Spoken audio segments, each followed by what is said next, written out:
Bonjour, aujourd'hui nous allons voir comment additionner plusieurs nombres relatifs.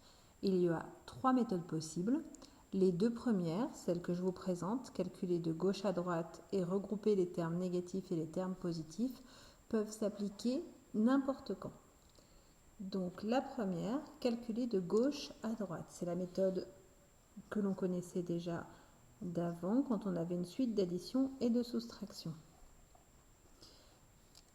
Dans un premier temps, 5 plus 13, ce sont deux nombres positifs.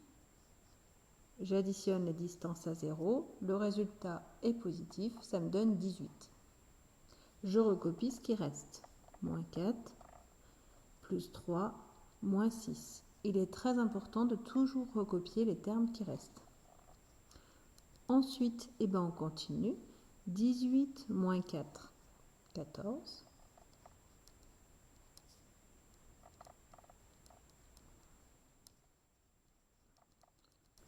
Je recopie bien plus 3 et moins 6.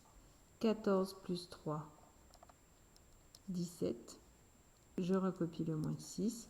Et enfin, 17 moins 6, 11. J'ai effectué les calculs de gauche à droite. Deuxième méthode, je peux regrouper les négatifs ensemble et les positifs ensemble. J'ai mis de la même couleur les trois termes négatifs. Nous avons moins 7, moins 4, moins 8. L'intérêt, c'est que nous savons que quand nous additionnons des nombres relatifs de même signe, nous devons additionner leur distance à 0 et on garde le signe commun. Ce qui fait que les trois nombres négatifs vont donner un nombre négatif. Ensuite, j'ajoute leur distance à 0. 7 plus 4, 11, plus 8, 19. Voici mon résultat pour les termes négatifs. Maintenant, pour les termes positifs, nous avons plus 5 et plus 13. Donc, nous appliquons la règle. Ils sont de même signe, donc on additionne les distances à 0. 5 et 13, 18. Et on garde le signe commun, donc on garde le plus.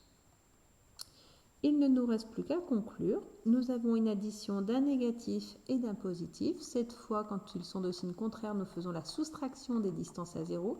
La plus grande distance à 0 moins la plus petite. La plus grande, c'est 19. La plus petite, c'est 18. 19 moins 18, ça me donne 1. Ensuite, je mets au résultat le signe du nombre qui a la distance à 0 la plus grande. Ici, c'est 19 qui l'emporte sur 18, donc c'est le signe moins qui gagne. Le résultat est donc moins 1. Cette méthode est souvent plus rapide et elle a le mérite d'être toujours pareille, c'est-à-dire que j'additionne les distances à 0 des termes négatifs, j'additionne les distances à 0 des termes positifs. Et ensuite, je fais la soustraction des distances à 0 puisque j'aurai un terme négatif et un terme positif. Voilà, ces deux méthodes peuvent s'appliquer n'importe quand. La dernière méthode, elle n'est applicable lorsqu'on a des regroupements astucieux qui apparaissent. D'accord ? Parfois, c'est utile. Le genre de regroupement astucieux, ça peut être par exemple ici, vous avez 3,5 et moins 3,5.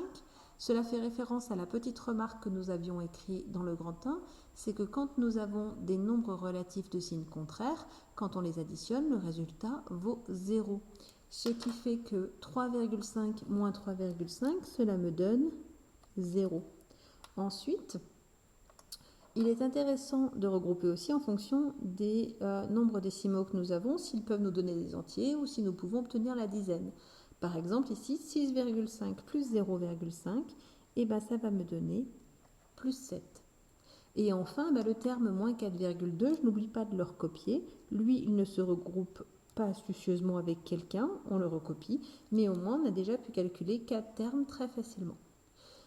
Il ne nous reste plus qu'à faire l'opération, 0 ça vaut 0, 7 moins 4,2, ce qui va me faire 2,8. Le résultat est positif puisque le positif ici l'emporte. Voilà, la distance à 0 de 7 est plus grande de la distance à 0 du 4,2.